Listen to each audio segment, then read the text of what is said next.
Shalom! Welcome back to my YouTube channel, YHWH'S Heavenly Scroll Unleashed. We are here with another video about the seventh story of the zodiac, Pisces, the fishes. When you think about Pisces, think about the abundance of fishes in the sea that swim together. And think about what Yahweh said in the beginning of creation in Genesis, saying, "And Yahweh blessed them, saying, Be fruitful and multiply, and fill the waters in the seas, and let birds multiply on the earth." The ancient image of Pisces is two fish facing in opposite directions, each with a band or rope tied around the tail and to one another. The cord overlaps Cetus, the sea monster, and Aries, the lamb. There are only two stars that still carry their ancient names. The two ancient star names are Al-Samaka, Arabic for the upheld, Okta, Hebrew, for the united. This connects with the children of Jacob being united as one and no longer being divided. Again, the word of Yahweh came to me, saying, "As for you, son of man, take a stick for yourself and write on it, for Judah and for the children of Jacob, his companions.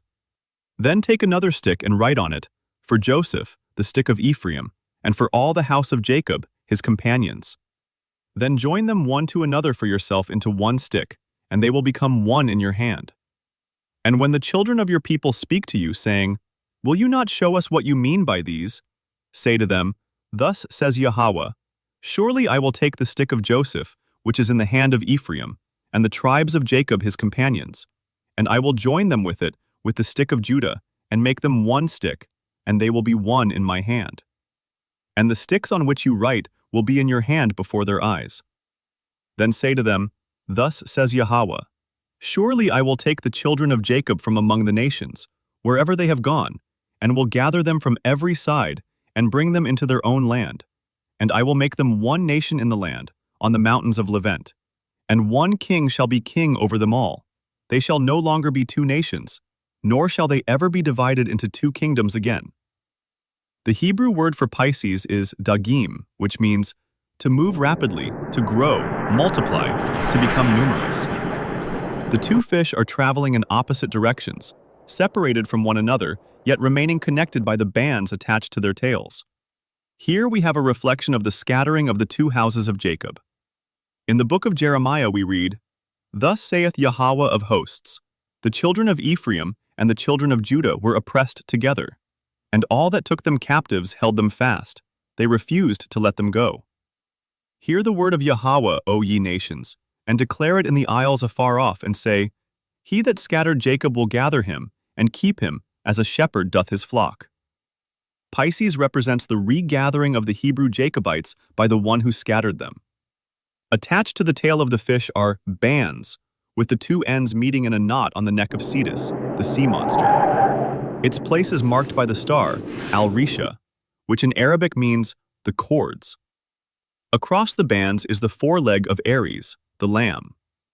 In Pisces, the captives are set free, and the remnant of the children of Jacob begin to grow into a multitude as the seed of Abraham, that in blessing I will bless thee, and in multiplying I will multiply thy seed as the stars of the heaven, and as the sand which is upon the seashore, and thy seed shall possess the gate of his enemies.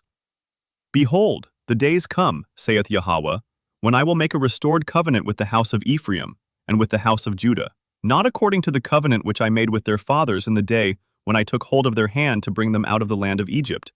For they abode not in my covenant, and I disregarded them, saith Yahweh. For this is my covenant which I will make with the house of Jacob. After those days, saith Yahweh, I will surely put my laws into their mind, and write them on their hearts.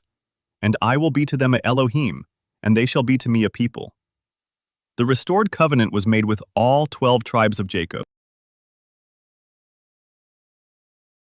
At the beginning of his ministry, when YHWH returned to Nazareth where he had been brought up, he went into the synagogue on the seventh day of rest and stood up to read from the book of Isaiah, saying, The Spirit of Yahweh is upon me, because he hath anointed me to preach the Torah to the poor. He hath sent me to heal the brokenhearted, to preach deliverance to the captives, and recovering of sight to the blind, to set at liberty them that are bruised, to preach the acceptable year of Yahweh. And he began to say unto them, This day is this scripture fulfilled in your ears. Luke 4:18-21. The fish can represent peoples, the multitudes, and show YHWH has a plan for his people, the Hebrew Jacobites, and the 70 nations. The plan of YHWH stands forever, the plans of his heart from generation to generation. Blessed is the nation whose Elohim is YHWH, the people he has chosen for his own inheritance. Psalm 33, 11-12. In Genesis 15, 4-6, YHWH meets with Abraham and blesses him years before Abraham had any children. Then behold, the word of YHWH came to him, and he took him outside and said, "Now look toward the heavens and count the stars, if you are able to count them." And he said to him, "So shall your descendants' seed be." Then he believed in YHWH, and he credited it to him as righteousness. Genesis 15:5. Beware of people out there on YouTube that teaches only black people can only receive salvation, and that white people cannot receive salvation. Salvation is for all of YHWH's creation, but only through Messiah YHWH. If we read Genesis chapter 10, we see that YHWH created 70 nations after the flood, and we see the number 70 throughout the book of Scripture. It is through Abraham, the covenant that YHWH made through him, that many nations will be blessed. Anyone seeking salvation must come into covenant with YHWH and follow his laws and commandments. It's not by the color of your skin that determines your judgment or fate. It's by your deeds and actions, as Scriptures tells us. The sea gave up the dead that were in it, and death and Hades gave up the dead that were in them, and each person was judged according to what they had done. Revelation 20:13. There's much Scripture that supports other people who were from other nations, non-Jacobites, that serve YHWH, like Caleb, Rahab, the mixed ancestry that came up with the Jacobites when YHWH delivered them out of Egypt, and in Revelation, John sees this. After this, I looked, and there before me was a great multitude that no one could count, from every nation, tribe, people, and language, standing before the throne and before the Lamb. They were wearing white robes and were holding palm branches in their hands. Revelation 7:9. These people were drafted in and became part of the Jacobite family. This is why YHWH says, if a resident foreigner wants to celebrate his Passover, they can, but all the males in the household must be circumcised. This required for all men serving YHWH. Resident foreigner and native-born Hebrew Jacobites were treated equally according to Scriptures. You are to allot it as an inheritance for yourselves and for the foreigners residing among you and who have children. You are to consider them as native-born Hebrew Jacobites. Along with you, they are to be allotted an inheritance among the tribes of Jacob. Ezekiel 47:22. The foreigner residing among you must be treated as your native-born. Love them as yourself, for you were foreigners in Egypt. I am YHWH, your Elohim. Leviticus 19:34. Here are scriptures that support Pisces. Again, the kingdom of heaven is like a net thrown into the sea, which collects fish of every kind. When it is full, they haul it ashore and sit down to put what is good into buckets. What is bad, they throw away. Matthew 13:47-48. As he was walking by the Sea of Galilee, he saw two brothers, Simon, who is called Peter, and his brother Andrew, casting a net into the sea. They were fishermen. He said to them, "Come after me, and I will make you fishers of men." Matthew 4:18-19. YHWH took the 5 loaves and 2 fish, looked up toward heaven, and blessed them. Then, breaking the loaves into pieces, he kept giving the bread to the disciples so they could distribute it to the people.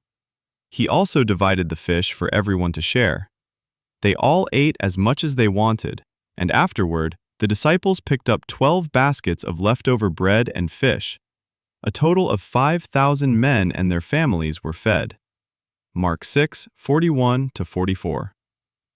If you add the 2 fishes and the 5 loaves of bread, it equals 7. And Pisces is the 7th story of the zodiac.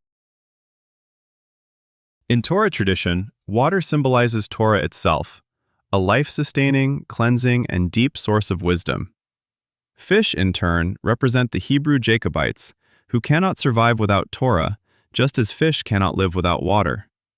The first decan, or associated constellation of Pisces, is the band. The ancient image of Al-Risha, the band, is a rope or band that connects the two fish, Pisces. This was seen as a separate constellation and noted as such in the 6th century by Arabian poet Antara. The band makes two intersecting turns through the back of the head of Cetus, sea monster, and the other through the foreleg of Aries, the lamb, as if traveling through good and evil. No known star names in this constellation. Al-Risha, band, that ties them together. I drew them with human cords, with bands of love. I fostered them like one who raises an infant to his cheeks. Yet, though I stooped to feed my child, they did not know that I was their healer. Hosea 11:4. The two fish of Pisces are bound by the tails with a strong band. Band can also be translated as cord, bridle, or restraint. At the V of the cord, it often appears attached to the neck of Cetus, the sea monster constellation. It can represent the bondage of sin and death. In the next zodiac constellation Aries, we see the other intersection on the band between the fish is the foreleg of Aries the lamb, with its hoof on the band. This is a picture of YHWH'S, the Messiah, who came to redeem us from the bondage of sin and death. He gives us life. And you will know the truth, and the truth will set you free. John 8:32. I am the resurrection and the life. Whoever believes in me will live, even though he dies.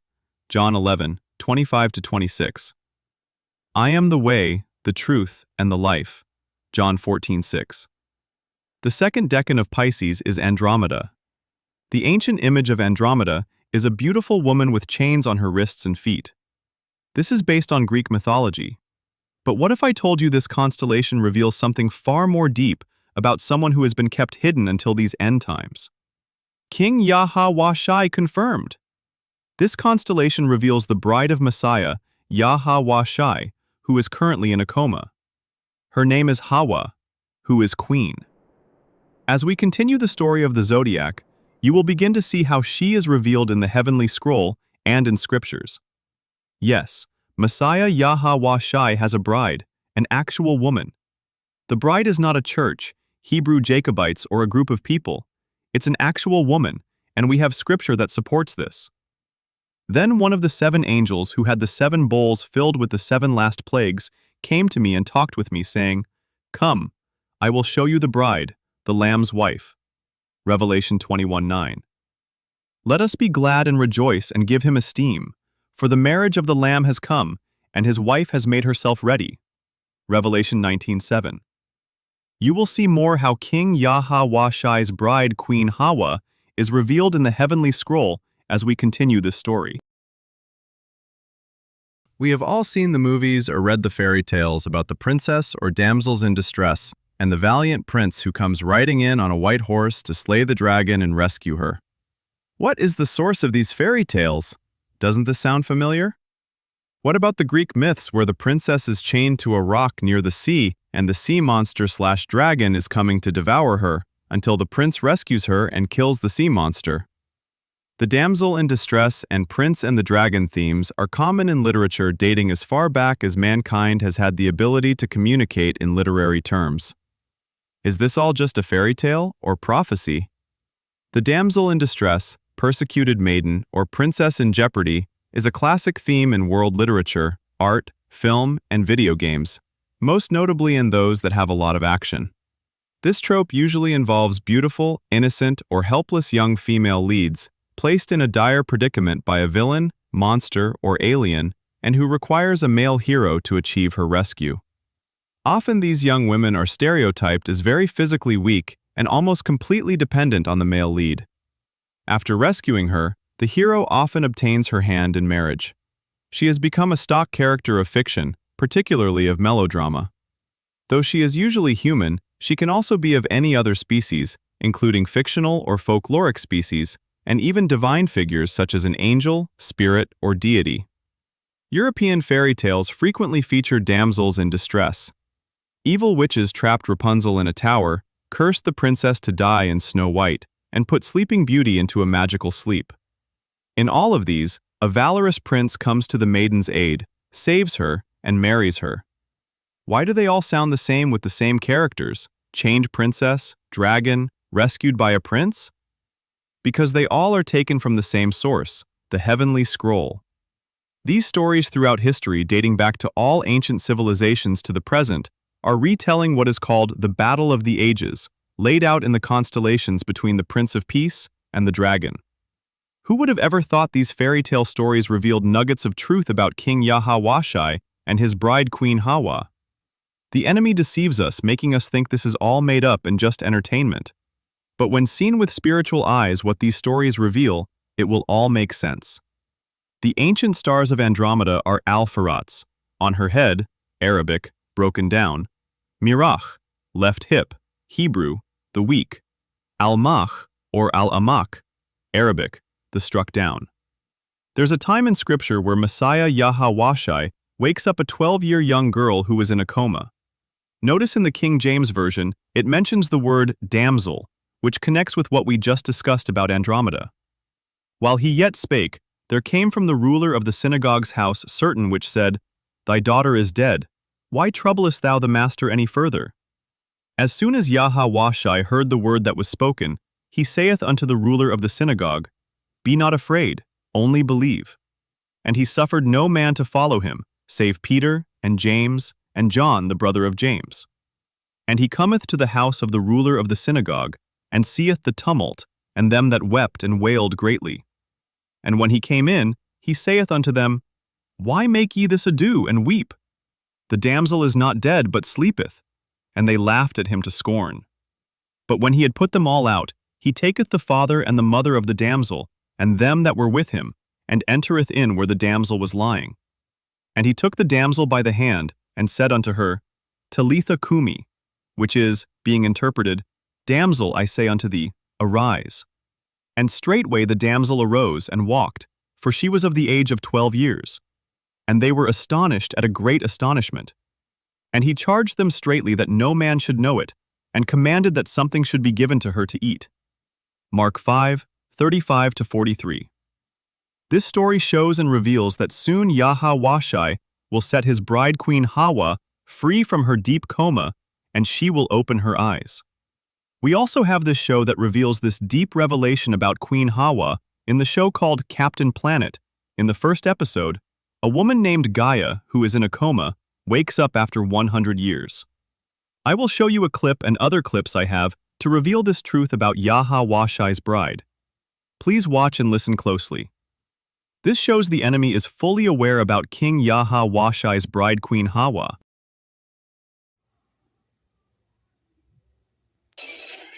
From Asia, peace with the power of water.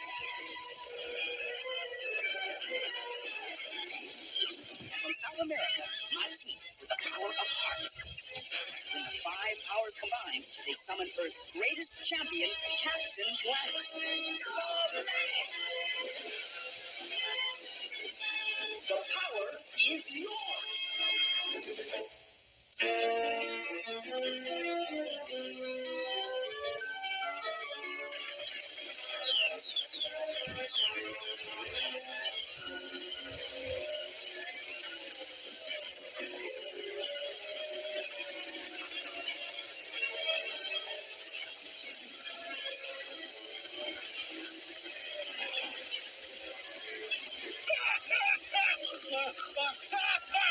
With this giant land blaster, I'll be able to build royal anywhere.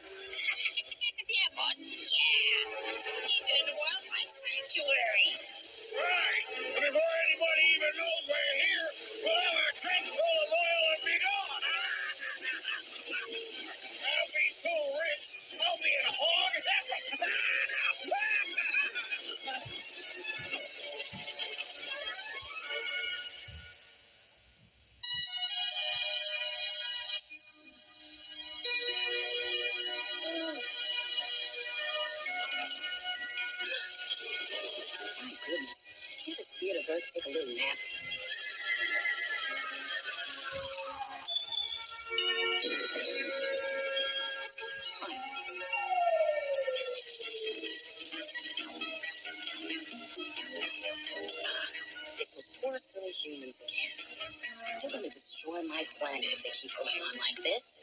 What's a mother to do? I guess I'm natural. But how much damage could they do in a century?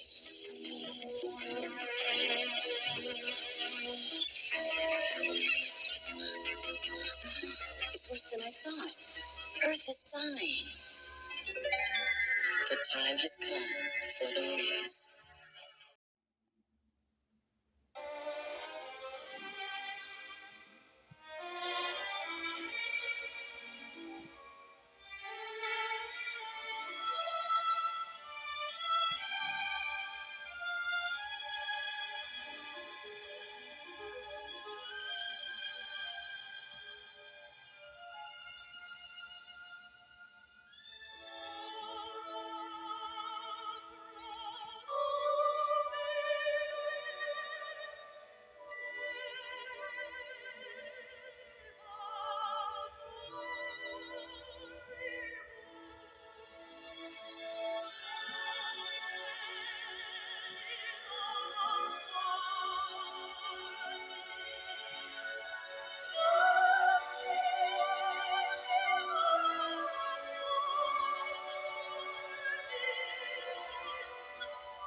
Once more, my heart keeps singing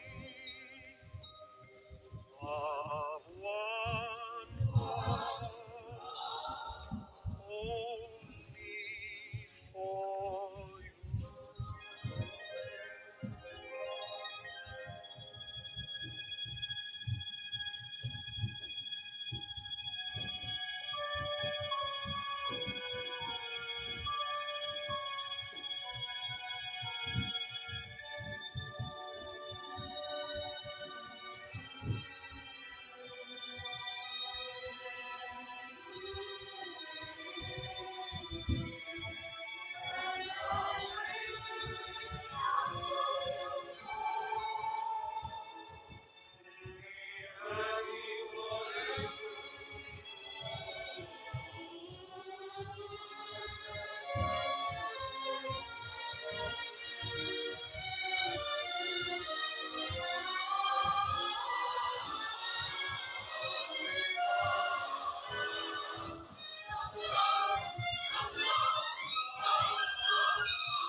You're too late.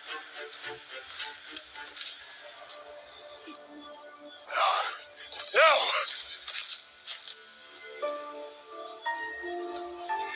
Please let me say goodbye.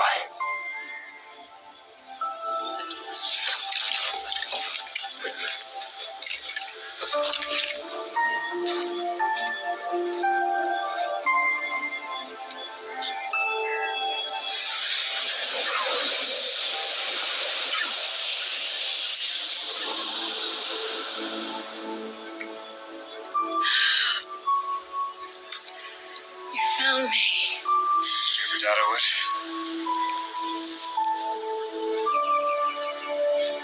How did The last decan of Pisces is Cepheus, who is no other than King YHWH'S, the king of the universe, on his throne. I have sworn by myself. The word has gone out of my mouth in righteousness and shall not return, that to me every knee shall bow, every tongue shall take an oath. The ancient image of Cepheus is a bearded and crowned king who appears to be seated as on a throne, with his foot firmly planted on the North Star, Polaris or Pole Star. From this point, the heavens rotate around him and are under his rule. Cepheus holds a scepter, sometimes shown as a branch, in one hand towards Cassiopeia, his bride, Queen Hawa, and his robe in the other. Cepheus in Hebrew means the branch, which takes us back to all the prophecies of Messiah YHWH as the branch. The time is coming, declares Yahweh, when I'll raise up a righteous branch for David. He will be a king who rules wisely, and he will administer justice and righteousness in the land. Jeremiah 23:5. The motif of the branch appears several times in the heavenly scroll, the ecliptic or path across the heavens, which incorporates the star signs which tell Yahweh's salvation story. His foot planted on the North Pole star shows that King YHWH is in control and is the king of the universe, and he has all authority in heaven and on earth. Then YHWH came to them and said, "All authority in heaven and on earth has been given to me." Matthew 28:18. The dragon is no longer the pole star because YHWH gained authority back that was lost in the garden, so Draco is no longer the pole star. The ancient stars of Cepheus is Al-Deramin, Arabic, coming quickly as in a circle, or Al-Deramin, Arabian, the quickly coming king. Behold, I come quickly. Hold fast what you have, that no one may take your crown. Revelation 3:11. Behold, I am coming quickly. Blessed is he who keeps the words of the prophecy of this book. Revelation 22:7.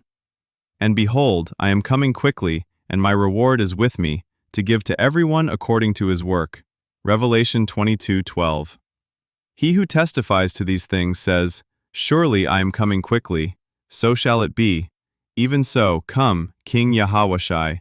Revelation 22:20. Other stars are Al-Furq, the Redeemer, Al-Rai or Erai, he who bruises or breaks. YHWH sitting on his throne reminds me of the scripture in Isaiah 40:22. He sits enthroned above the circle of the earth, and its people are like grasshoppers. He stretches out the heavens like a canopy and spreads them. Isaiah 40:22. Also, notice this constellation is shaped like a house. This reminds me when King YHWH said, "In my Father's house there's many mansions." In my Father's house are many mansions. If it were not so, I would have told you. I go to prepare a place for you. John 14:2. Next to King YHWH is his bride, Queen Hawa on her throne. Many people interpret this as representing the church or a group of people representing the bride, but that is all wrong. In a kingdom, does it not consist of a king and a queen? We will discuss more about this in the next story of the zodiac, Aries, the Lamb. Please stay tuned as we go forward the story of the heavenly scroll and learn about YHWH's bride, Queen Hawa. If you enjoyed this video, please share with others and subscribe. Until next time, Shalom.